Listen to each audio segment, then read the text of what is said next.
I would encourage you to memorize it if you can. Words of repentance which our Prophet Muhammad sallallahu alaihi wasallam would say to his Lord. And these are the words coming of a man whose sins were all forgiven. What would he say? He would say, Allahumma aghfir li khati'ati wa jahli. Oh Allah, forgive me my sins and my ignorance. Wa israfi fi amri, and my transgression in matters. Wa ma anta a'lamu bihi minni, and all of the sins that you know better than I do. Allahumma aghfir li jiddi wa hazli. Oh Allah, forgive me the sins I committed in seriousness and in jest.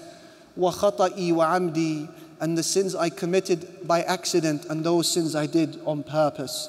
Wa kullu dhalika indi, and all of these failings are in me.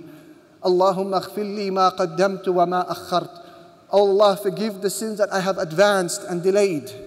Wa ma asrartu wa ma a'lant, and the sins I've committed in secrecy and those sins I committed in public.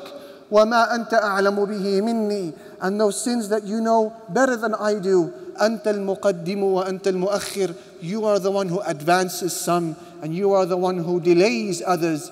Wa anta ala kulli shay'in qadir. And you are the one who's able to do all things.